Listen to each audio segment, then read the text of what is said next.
여러분들 위해 하나님의 한량없는 은혜가 넘치기를 주님의 이름으로 축원합니다. 우리 앞뒤 좌우에 있는 분들 따뜻한 사랑의 마음으로 인사를 나눕니다. 주님의 이름으로 사랑하고 축복합니다.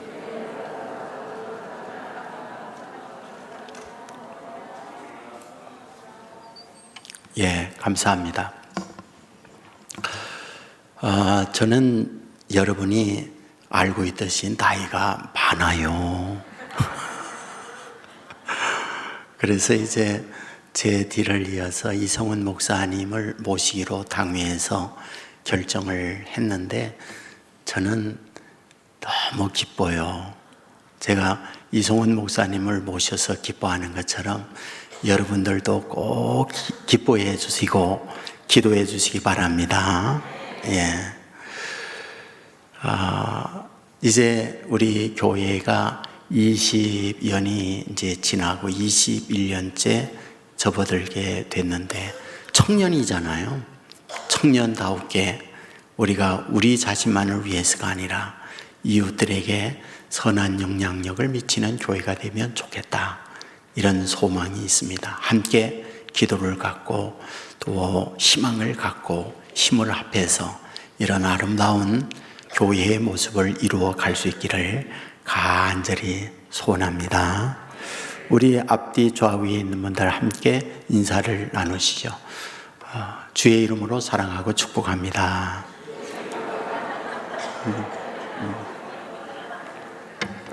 예, 감사합니다. 인사 자꾸 하는 게 좋아요. 예. 탁월한 사유의 시선이라는 책이 있습니다. 최진석 서강대학 철학과 명예 교수님이신데 이분이 쓴 책 가운데에 이런 내용이 나옵니다. 난징 조약이라고 하는 게 있습니다. 이것은 중국과 영국이 전쟁을 하다가 중국이 패전해요. 이 패전을 하면서 양국이 조약을 맺을 때 이것을 난징 조약이라고 말을 하잖아요. 조약 가운데 이런 내용이 있습니다. 바로 패전에 대한 보상으로 1200만 불을 영국에 제공하고 600만 불 어치의 금을 제공을 하고 홍콩을 영국에 내어준다. 이런 내용이었죠. 이것은 중국에 있어서는 엄청난 치욕이었습니다. 땅덩어리 크지. 그동안의 제국으로서의 모든 강력함이 몰락되는 순간이었기 때문에 복수의 칼을 갈게 되죠. 하지만 몇 년 후에 또 다시 베이징 조약이라는 게 이루어지게 됩니다. 이것은 동양이 서양에 무릎 꿇는 선언이었습니다. 중국은 분노하죠. 무엇이 우리에게 문제란 말일까? 그래, 우리에게는 함대가 없어. 우리에게는 대포가 없어. 우리에게는 총이 없어. 저것을 배워야 해. 이것이 중국에서 일어난 양무운동이라는 것입니다. 그리하여 양무운동을 통하여 함대를 만들었고 대포를 만들었고 총을 만들었습니다. 그런데 그 얼마 이후에 소위 청일전쟁이라는 게 일어나게 됩니다.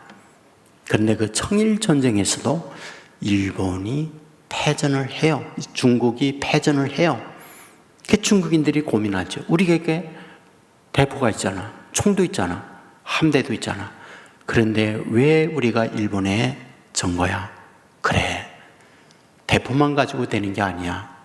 함대만 있다고 되는 게 아니야. 정치 제도가 중요해. 우리에게 교육이 바르게 서야 해. 이것이 변법 자강 운동이라는 걸로 중국이 운동을 일으킵니다. 그걸로 인해서 법을 바꾸죠. 교육 제도를 바꿔요.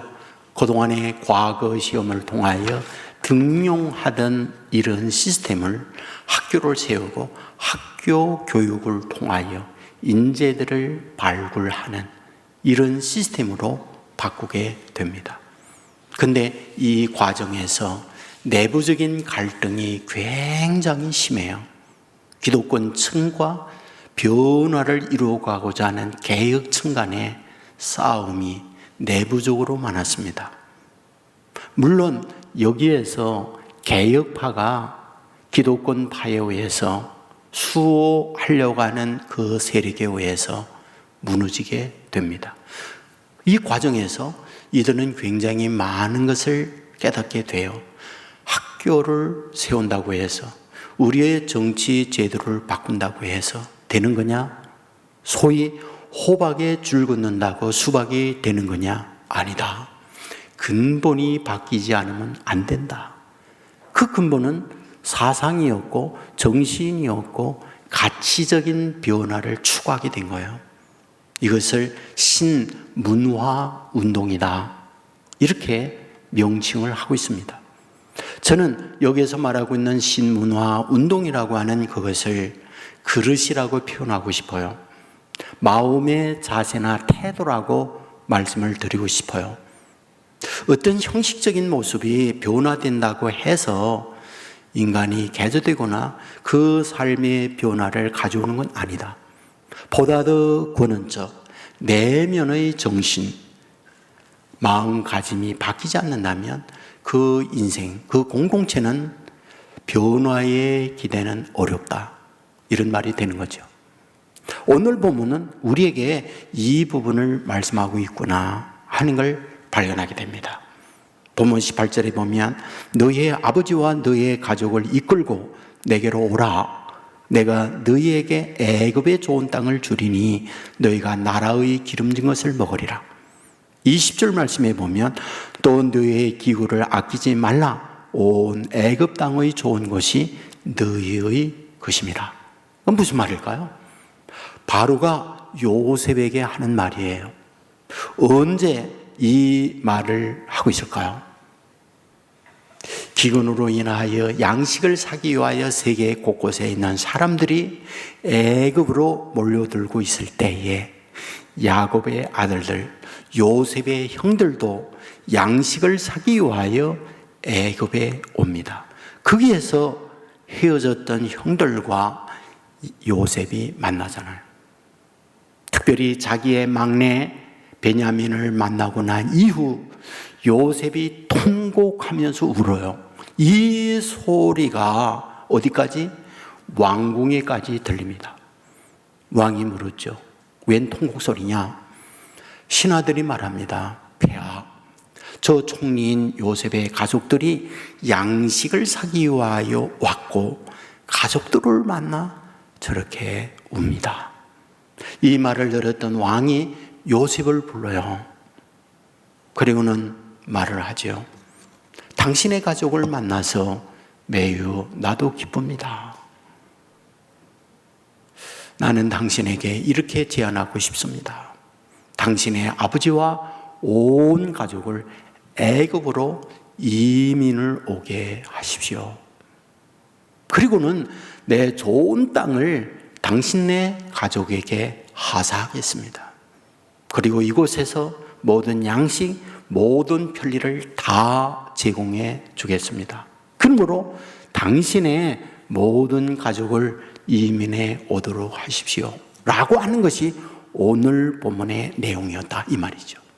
우리는 여기서 굉장히 중요한 질문을 하나 던질 수 있죠. 바로 왕은 누구에게나 이런 호의, 이런 은혜, 이런 사랑을 베푸는 사람일까? 사실은 아니죠. 특별히 요셉에게 이런 호의와 사랑을 베풀고 있다, 이 말이죠. 그렇다면 무엇을 뜻하는 걸까요? 그것을 받을 만한 그릇, 그것을 받을 만한 사람됨, 이런 걸 갖추고 있으니까 바로 왕은 요셉과 그 가족에 이런 호의를 베풀고 있구나, 이런 말씀이 되는 거죠. 유교가 발달했어요. 유엔 16개국이 한국을 도와요. 북한은 러시아, 중국이 돕습니다. 왜 이렇게 양분되죠? 그들이 갖고 있는 정치 제도잖아요.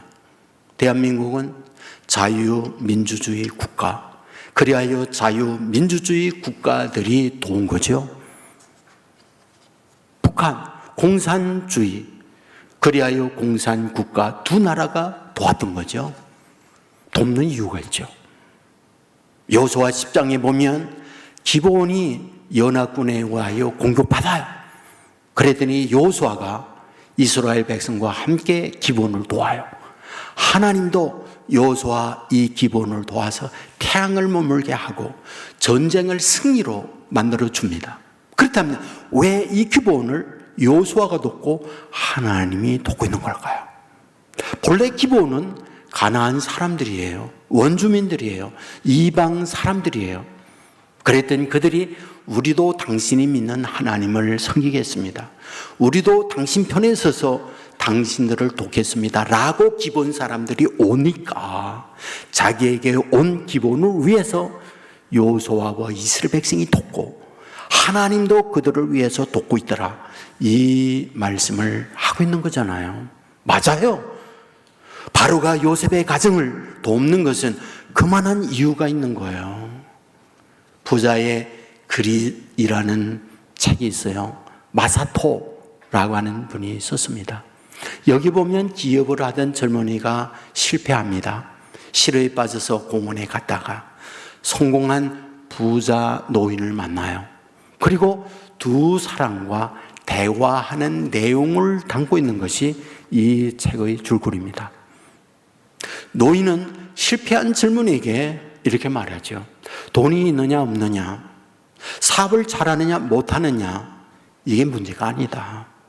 사실 이보다 더 중요한 것은 마음의 자세다. 돈을 대하는 태도다.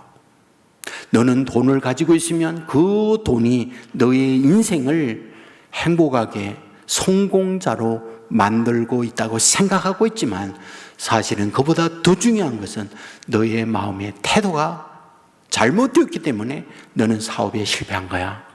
아픈 폐부를 찌르는 말을 하고 있는 거죠. 그러면서 이런 예를 들어요. 아이에게 1,000원을 준다. 1,000원 가지고 아이는 뭐 할까? 마트에 가서 과자나 초콜릿을 사겠지. 1억을 아이에게 준다면 어떨까? 아이는 1억을 관리할 수가 없지. 1억을 잃거나 사기를 당하거나 빼앗기고 말겠지. 중요한 것은 1억을 관리할 수 있는 그릇이야. 그릇이 준비되지 못한다고 한다면 내가 열심히 뭘 한다 할지라도 그런 부분에 대한 그릇에 담기는 돈, 사업의 성공 이룰 수가 없어. 그 얘기를 하는 거죠. 성경은 우리들에게 어떻게 말씀할까요? 아세요? 하나님께서 하나님의 자녀들을 부르고 나서 이 땅 위에 저와 여러분이 살 때에 곤고하게 실패자로 사람들에게 손가락질을 바르며 정말 추락하는 실패 인생을 사는 것 하나님이 원치 않아요. 저와 여러분의 아들, 딸들이 이 땅 위에 사는 날 동안 인정받고 대우받으며 누구나 사랑받는 아들, 딸 되기를 바라는 것 부모의 심정이죠. 하나님 도합니다. 저와 여러분을 부르고 나서 하나님께서 하나님의 자녀들을 향한 하나님의 마음 어떤 거예요? 민수기 6장에 이렇게 말하잖아요. 여호와는 내게 복을 주시고 너를 지키기를 원하며 여호와는 그의 얼굴을 내게를 비추사 은혜 베푸시기를 원하며 여호와는 그 얼굴을 내게로 향하여 드사 평강 주시기를 원하노라. 이것이 하나님께서 저와 여러분을 향하여 갖는 하나님의 마음이 그잖아요. 문제는 누구일까요? 누구나 다 하나님이 이런 복을 주느냐? 아니에요. 성경을 보잖아요. 그릇을 준비한 분에게 하나님이 채워줘요. 비가 내립니다. 그릇을 엎어놓으면요 한 방울의 비도 안 들어가요. 하늘을 향하여 그릇이 열려 있을 때 그 비가 당기는 거예요. 하나님의 축복 이슬비 같이 때로는 장대비 같이 우리들에게 부어주시는 데에 하나님이 그 복을 받을 수 있는 그릇을 하나님께로 향하여 들 때에 채워주신다. 믿으시기를 주의 이름으로 축원합니다. 그렇다면 본문을 통해서 어떤 그릇을 준비해야 된다고 말씀할까? 두 가지예요. 첫째, 사람 관계의 그릇을 준비해라. 두 번째, 하나님 관계의 그릇을 준비해라. 이것을 말씀을 해요. 이를 위해서 우리가 성경에 많은 예를 들 수가 있는데, 먼저 창세기 13장에 보면 하나님께서 아브라함에게 말씀해요. 동서남북을 바라보라. 저 보이는 부동산 너와 네 후손에게 명예이전 다 해준다. 등기등본 해준다는 거예요. 두 번째, 하늘의 별과 반짝이는 별을 셀 수 없듯 네 후손에게 이런 복을 준다 말씀해요. 이 말씀을요, 창세기 15장에서 또 말합니다. 아브라함에게 내가 너의 상급이고 내가 너의 방패야. 그리고 하늘의 별처럼 너의 후손에게 창대한 이 복을 줄 거야. 이렇게 말씀해요. 그런데 하나님이 아브라함에게 찾아와 이 말씀할 때에 어떤 기점이 있어요. 그 기점이 있어요. 그 기점이 뭐냐는 거예요. 성경을 보면 창세기 13장 1절에 롯이 아브라함을 떠난 후에, 창세기 15장 1절에 보면 이후에 이렇게 말해요. 그러니까 어떤 사건이나 일이 있은 이후에 하나님이 찾아와서 이 축복의 약속을 하더라 이 말이죠. 그렇다면 그 전에 하나님께 찾아와서 이런 축복의 약속을 하기 전 어떤 일들이 일어났을까? 그걸 보면요, 다 사랑과의 관계에 있어서 아브라함이 어떻게 처신하는가를 보고 와요. 창세기 13장 말씀을 보면요, 아브라함이 조카 롯과 굉장히 힘든 일을 만납니다. 하나님께서 복을 주심으로 양떼가 많아지고 소떼가 많아지게 되자 서로 더 많은 초장, 풀밭을 차지하기 위하여 목동들 가운데 싸움이 붙었어요. 이런 모습을 아브라함이 보고 자기 조카 롯을 불러 하는 말 뭐라고요? 너나 나나 골육 지친 가족이 아니냐. 너나 나나 하나님을 믿는 사람이 아니냐. 주위에 하나님을 믿지 않는 사람에게 한 가족이 믿는 우리가 이 일로 인하여 다투고 싸워서야 되겠느냐. 내가 우하면 나는 좋아할게. 내가 좋아하면 나는 우할게. 이 말을 해요. 그때 롯이 눈을 들어보니 소돔이 여호와의 동산과 같다 그랬어요. 불이 많지요. 초장이 푸르죠. 그래서 그 땅을 차지하여 가겠습니다 하고 갔어요. 성경은 뭐래요? 롯이 떠난 후 여호와가 롯에게 와서 동서남북을 바라봐 등기 등본 더하게 해줄게 그러는 거예요. 하늘의 별처럼 너의 후손에게 이 복 줄게 그러는 거예요. 관계 속에서 어떻게 하느냐는 거예요. 창세기 15장 똑같아요. 14장에 어떤 말씀이 나오느냐. 이 소돔에 연합군들이 공격했어요. 그리하여 사람들을 인질로 잡고 모든 금은보와 다 약탈을 했어요. 이 소식을 아브라함이 듣고 318명을 거느리고 연합군과 전쟁을 벌여서 연합군들을 몰아내고 사람들 인질을 다 구출해내요. 그리고 빼앗겼던 금은보와 다 되찾아와요. 당시 왕 소돔 왕이 너무 기쁘잖아요. 살아났으니까 아브라함에게 말하는 거예요. 우리가 살아난 것만도 얼마나 고마우니. 그러므로 다시 되찾은 금은보와 다 내가 가져라 이렇게 얘기해요. 이 말을 들었던 아브라함 이렇게 말하죠. 왕이요, 나는 실오라기 하나 안 갔습니다. 나중에 내가 부자 되었다고 하였을 때 그때 금은보와 아브라함에게 주었더니 그것 가지고 아브라함이 부자 됐구나. 저는 이런 말 듣고 싶지 않습니다. 내가 부자 된다면 하나님으로 인하여 부자 되었다는 말을 듣고 싶습니다. 그리고 그걸 거부해요. 그리고 난 이후 하나님이 곧바로 찾아와서 약속하는 거예요. 내가 내 상급이다. 내가 너에게 복의 근원이다. 그리고 내가 너의 방패다. 누군가가 공격할 땐 내가 너를 막아줄게. 그리고 내 후손을 하늘의 별처럼 번성하게 만들어준다. 이 말씀을 하고 있는 거예요. 무엇입니까? 다 관계 속에서 어떻게 하느냐 하는 걸 하나님이 보고 있는 거예요. 이건 전 매우 중요하다고 봐요. 갑자기 이번 주에 추워졌잖아요. 그래서 본관 3층 화장실에 제가 가서 이렇게 앉아있는데 왜 이렇게 추운지 제가 가만히 생각해 봤어요. 여름이 더웠거든요. 근데 제가 추웠거든요. 제가 바뀐 게 아니에요. 여름에 김용택이나 지금의 김용택 똑같아요. 그런데 그때는 더웠는데 지금은 추워요. 왜입니까? 저 때문이 아니에요.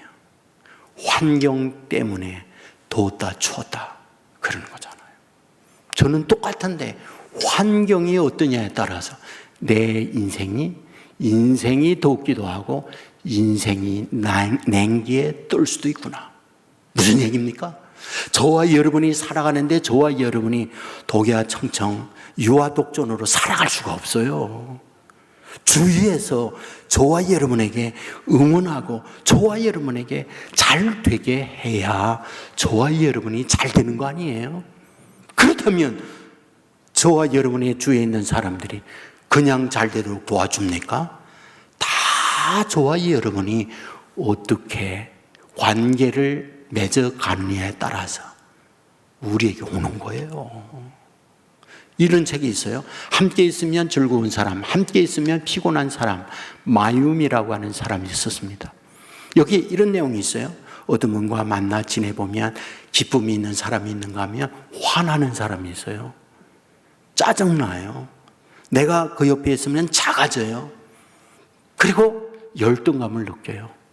그리고 돌아서서 하는 말, 다시 만나봐라 씨. 그런 사람이 있단 말이에요. 그러니까 어떤 사람을 만나면 해피해요. 에너지가 나한테 와요. 그리고 기뻐요. 그리고 내 인생이 업돼요. 여러분, 어떤 사람이 되기를 원합니까? 저와 여러분이 어떤 사람으로 다른 사람에게 보이기를 원하십니까?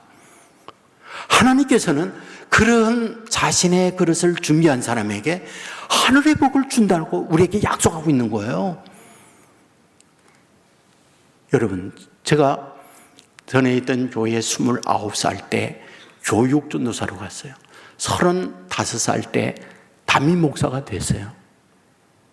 좋죠? 그런데 저는 너무 힘들었어요. 그때 머리숱 많았어요. 여러분, 제가 그때 가장 힘든 게 뭔지 아세요? 설교가요, 없는 집 제사상 돌아오듯이 오는 거예요. 여러분들 웃지만 웃는 게 아니에요. 얼마나 힘든지. 새벽기도 해야지, 수요해야지, 주일해야지, 때로는 심야기도 인도해야지. 너무 헉헉거리면서 달려왔어요. 그래서 제가 목회를 잘 해봐야겠다. 그래가지고 당시에 한국교회의 목회를 훌륭하게 잘한다고 소문난 분들, 사랑교회 옥하는 목사님, 온누리교회 하용조 목사님, 저 부산의 수영로교회 정필도 목사님, 미국의 김광신 목사님, 휴스톤에 있는 최영기 목사님, 이런 분들을 다 찾아다니면서 그분들의 목회 전수를 좀 받으려고 얼마나 발버둥을 쳤는지 몰라요. 근데 제가 이런 여러분들을 만나면서 아주 중요한 비밀, 그걸 깨달았어요. 여러분에게 드릴게요. 저는 옥하는 목사님이 제자 훈련 잘해서 사랑의 교회가 부흥이 된 줄 알았어요. 그게 아니더라고요. 휴스톤에 있는 최영기 목사님 가정교회를 잘해서 목회를 해외 교회의 부흥을 잘 시켰나? 그랬더니 그게 아니에요. 김광신 목사님이 해외 선교, 여기에 올인하면서 선교 사역을 통하여 교회가 미국 내에 정말 엄청난 교회로 부흥시켰나? 보았더니 그게 아니에요. 도대체 뭘까? 여러분, 많은 분들이 그런 수단, 도구를 배우려고 해요. 근데 깨달아진 게 뭐냐? 도구에 의해서, 어떤 목회의 방법에 의해서 교회가 되는 게 아니더라고요. 제자훈련은 훌륭하게 배워서 모내게 했는데 안 되는 교회 많습니다. 가정교회 열심히 배워서 자기 교회에 이양을 시켰는데 안 되는 교회 많습니다. 뭐 때문에 안 될까? 사람이 안 되니까 안 되더라고요. 사람이 안 되면 안 되더라고요. 그릇이 안 되면 안 되더라고요. 그릇이 되어야 그 그릇에 하나님이 담아 주시는구나. 제가 그걸 알았어요. 아, 내가 되어야지. 무슨 기술 배워가지고 목회되는 게 아니로구나. 여러분, 여기에 요셉이요, 바로가 지금 몇 년 동안 만나 지내고 있을까요? 9년째 만나고 있어요. 7년 동안 풍년이 들어가지고 하나님께서 그 복을 주니까 창고를 크게 짓고 잉여 곡식을 저장하잖아요. 흉년이 2년째 요셉의 형들이 양식을 사기 위하여 만나가지고 울음소리가 왕궁에 들린 거잖아요. 그러면 9년 동안 바로가 요셉과 함께 지내면서 뭘 알았다고요? 요셉의 사람 때문에 한 거예요. 사람 때문에. 그걸 보고 요셉 사람 됐다. 인간 됐다. 그렇다면 너의 가족, 내가 다 책임질게. 그리고 영중 사장님이 계세요. 이분은 평북 선천분인데 6.25 때 혈혈단신 피난 왔어요. 미국에 이민 가서 삽니다. 페코스틸이라고 하는 엄청난 기업을 이룬 분이에요. 이분이 쓴 책 가운데 No Money, No English라고 하는 책이 있어요. 나 돈도 없어요. 나 영어도 못해요. 그런 거죠. 그런데 엄청난 기업을 이루어서 우리 한상, 우리 한국인들에게 해외에서 성공한 기업인들을 한상이라고 그러잖아요. 근데 그 성공한 분 가운데 한 분이 백용중 이분이에요. 근데 이분이 어떻게 성공을 했는가 하는 그 책의 내용을 보면서 참 우리에게 깨우쳐주는 도전이 있어요. 페코스틸이라고 하는 이렇게 각진 스틸을 만드는데 미국 시장의 60%를 장악하고 있어요. 그러니까 엄청난 기업이 된 거죠.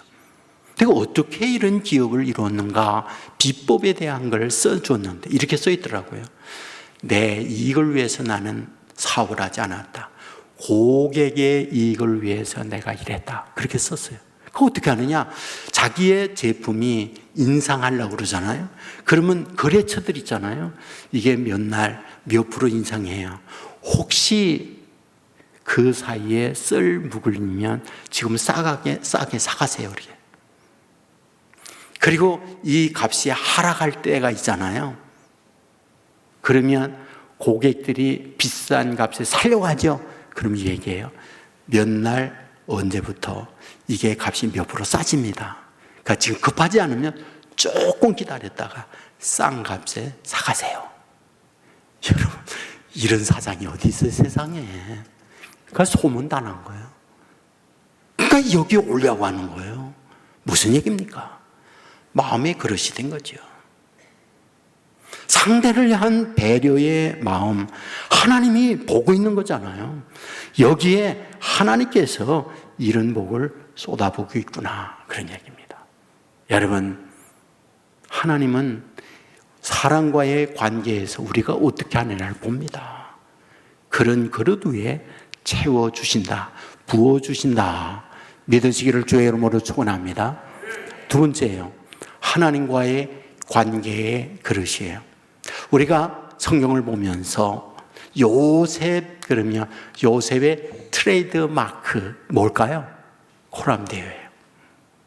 코람데오가 뭡니까? 하나님 앞에서.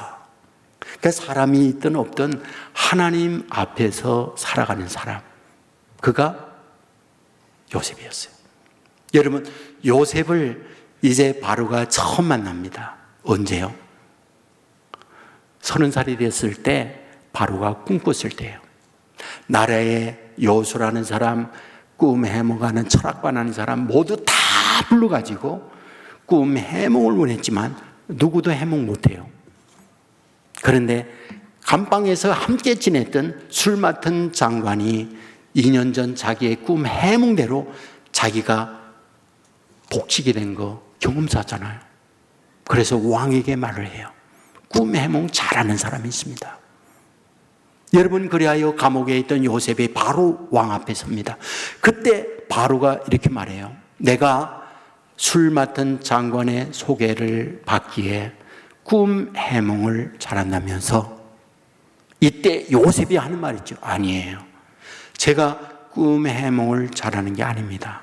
내가 믿는 하나님께서 왕에게 편안한 대답을 해 올리리이다, 이 얘기예요. 꿈 해몽했습니다. 그때에 바로가 뭐라고 그래요? 이같이 하나님의 영에 감동된 사람을 어디에서 우리가 얻을 수 있으리요? 오늘부터 내가 총리다. 그리고 총리로 세워주던 걸 보게 되잖아요. 여러분, 요셉이 뭡니까? 하나님의 감동돼서 살아간 사람이었다고 성경은 말해요. 여러분, 그 앞서 감옥에 있을 때 2명의 정치범이 수심이 가득 잠기잖아요. 그리하여 웬일이세요? 저놈만 꿈꿨네.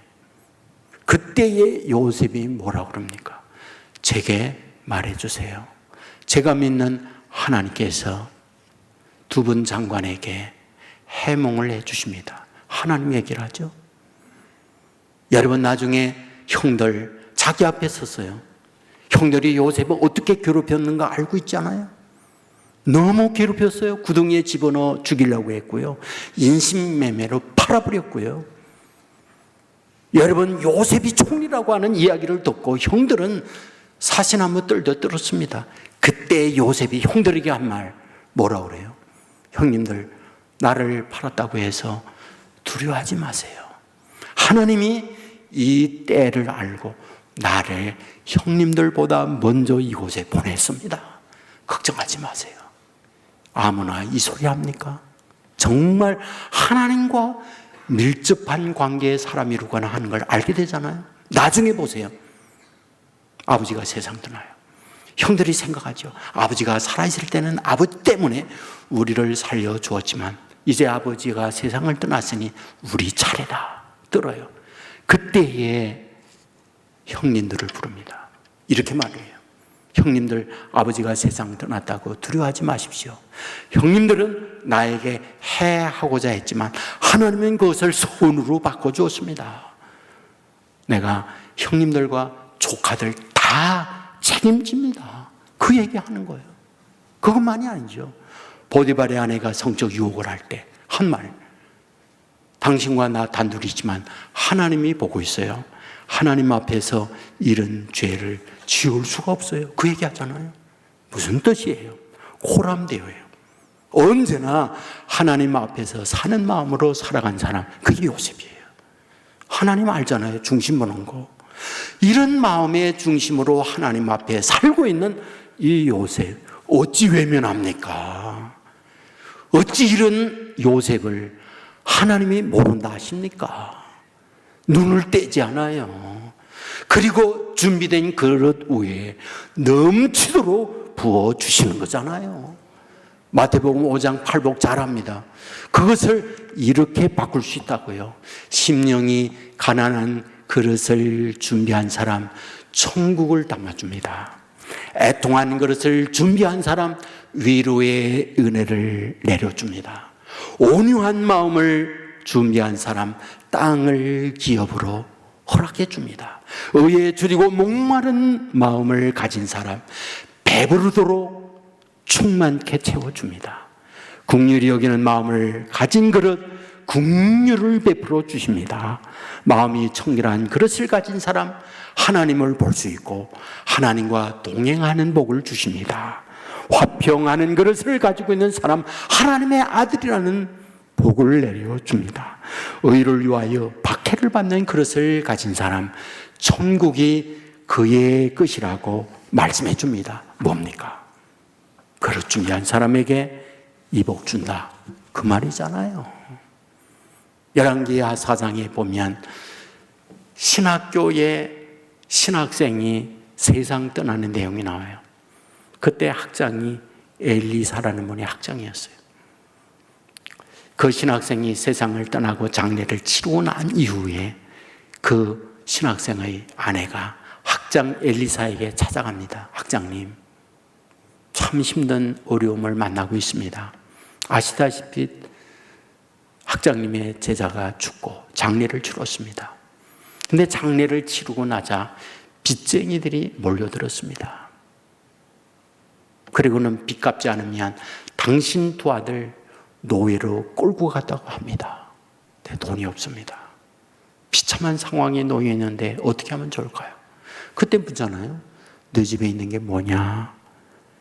기름 한 명밖에 없어요. 그래. 그러면 동네에 가서 빈 그릇 빌릴 수 있는 대로 다 빌려라. 그리고 문을 닫고 그 기름병을 빈 빌려온 그릇에 부어라. 어떤 일이요? 붓고 그래도 그 빈 그릇이 다 가득 잠길 때까지 기름병이 떨어지지 않는 거잖아요. 어떻게 됐다고요? 빚 다 갚았죠. 어떻게 했다고요? 남는 돈 가지고 행복하게 잘 살았다 그 말이잖아요. 뭘 뜻합니까? 그릇 준비하면 된다는 거예요. 그릇 준비하면.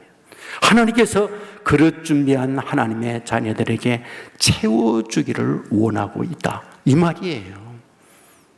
몇 해 전에 키르기스탄에 민족 분쟁이 일어나가지고 엄청난 사람들이 죽고 방화 사건이 있었다고 그래요. 그곳에 한국인들 800여 명의 사람들이 살고요. 고려인들이 2만여 명이 그곳에 살고 있대요. 그런데 민족 간의 분쟁이 일어나가지고 가게가 불타고 많은 것이 약탈되고 그러는데요. 고려인들하고요. 한인들은 하나 손해를 안 봤답니다. 그리고요. 몽땅 손해를 본 사람들이 누구냐? 중국인들. 나중에 한인 회장이 한국 기자와 인터뷰를 하면서 이런 말을 했어요. 왜 그곳에 있는 그 키르기스탄 사람들이 중국인들의 가게 약탈하고 모든 걸 뺏어가는데 한인들 거는 보호해 줬느냐 얘기하는 거예요. 한인들은요, 이쪽 키르기스탄 사람들을 위해서요 많은 일들을 했어요. 네, 키르기스탄 사람들이요 중국인들을 보면서 저 못된 것들, 이기심으로 가득 찬 것들, 우리를 위해서 해준 게 아무것도 없는 욕심꾸러기들, 이런 인식이 굉장히 많았어요. 어려움을 만날 때 집중적으로 그들을 공격했어요. 얼마나 우리에게 주는 메시지가 있습니까? 저는 여기까지 살아오면서 그 생각하는 거예요. 내가 학이 달렸습니다. 이웃들에게 내가 어떤 그릇으로 준비하고 그들에게 다가가고 있느냐. 하나님 중심 봐요. 하나님 앞에서 나는 누구냐는 거예요. 우리는 포장하고 여기에 다 있지만 밖에 나가서 여러분의 마음씀, 중심 하나님 보고 있잖아요. 여러분 준비하시면 됩니다. 하나님은 하나님의 자녀들에게 얼굴을 향하여 들어요. 복 주시기를 원해요. 하나님의 심정이에요. 준비한 그릇 위에 차고 넘치도록 부어주십니다. 이 은혜가 저는 우리 온세계 교회, 우리 자녀들 위해 꼭 넘쳐날 수 있기를 주님의 이름으로 축원합니다. 우리 모두 자리에서 일어나겠습니다.